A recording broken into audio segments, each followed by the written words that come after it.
I have been loving just getting encouragement myself and want to share this encouragement with you as well. They're more happy when they accomplish something. Yeah. And that's when you see their true happiness, whether it's at like their gymnastics meets or Ninja Warrior or whatever they're doing. Like, I mean, winning a video game does not compare to what they're accomplishing. Right. Oh, totally.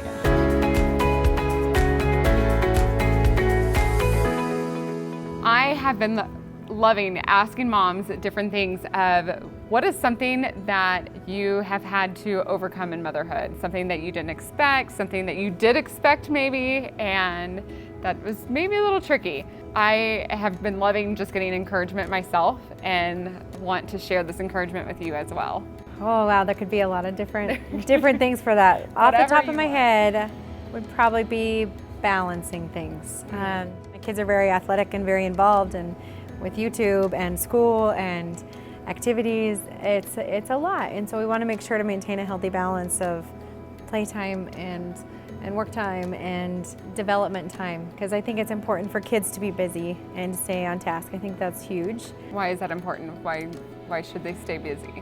Because you only have so much time in a day, and I love watching them at gymnastics and martial arts and doing the things they love to do and they're progressing at. Yeah. Because I feel like there's progression. Like, I'm huge on progression. Yeah. And when they don't have that, like even my kids, they play video games too much or watch too much TV, and it's just not as fulfilling. And I don't believe the kids are as happy. Like, even though they like the games and they like to do those things, they're more happy when they accomplish something. Yeah.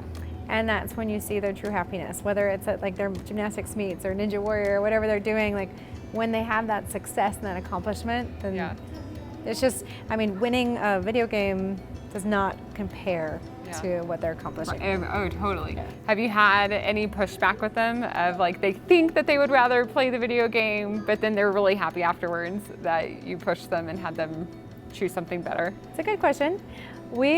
Actually, my husband is awesome with stuff like that. Like when we own a martial arts studio.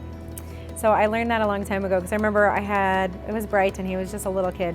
He didn't want to do his martial arts class that day, and I was like, buddy, if you do class, I'll get you a bag of Skittles. And my husband overheard me and he was like, what did you just do? And I was like, I just said he'd get Skittles. He's like, okay, honey, if we want the kids to be successful, he's like, their accomplishment has to be the reward, not Skittles, because kids are smart.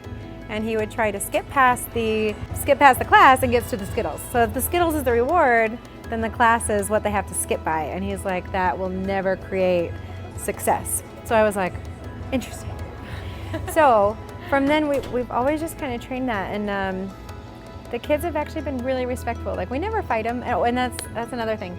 We never say you have to do something. Okay.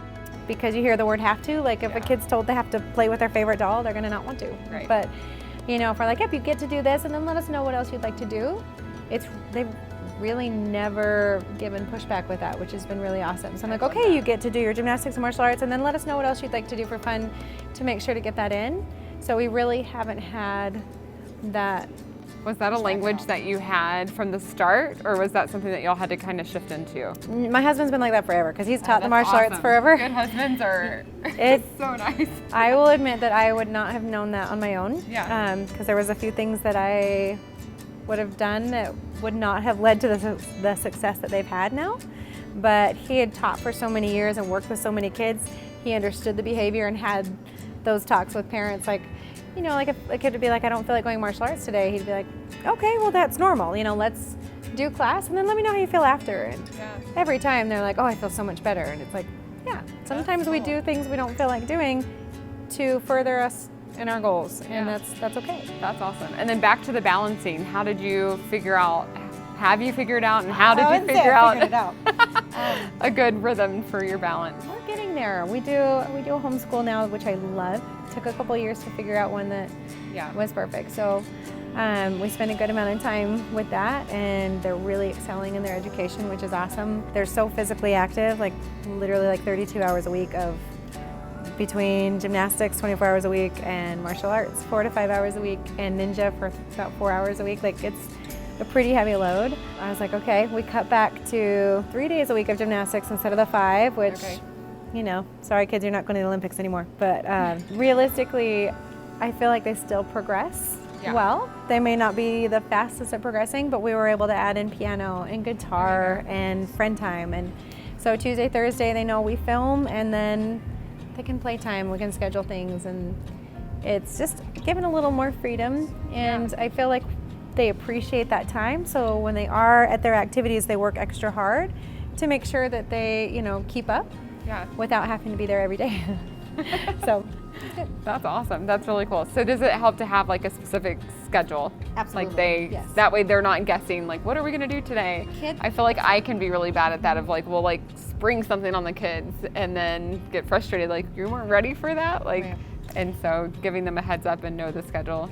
I feel like kids are just little mini people. They're exactly the same emotions, they love having a schedule. And like my little girl especially, every night before bed, okay, what is the plan? And like they have their calendars and go through it and their dream boards and everything, and they know their goals, but like they do need to prepare for that. I think they do better during the day when they know their plan. So, you know, they know what's gonna be on the schedule, and that whole fighting with kids thing, like I think it's so much better when there's a plan, because that's, you know, there's an expectation and a mutual understanding. And when that changes, I do approach them ahead of time and say, hey, I know this is gonna be a little bit different. I know you have a lot going on. We'll make sure to make up for it and take some break after. I feel like I need to just keep bugging you about more information as our kids keep growing up. Be like, how do you do this? Because I love that, giving them, because I feel like if I didn't know what was going to happen the next day, like I would be insecure and nervous about it. And so kids are the same way. Absolutely. So that's awesome. Thank you so much for sharing that. Absolutely. That's fun. So I hope this was really encouraging to you. I know it was for me. I'm so excited to get to watch all these videos back over and just remind myself, like, our kids are just little people, and they're going to function probably the way that we function best. They are too, because they're our little people. Yeah. So thank you so much. You're welcome.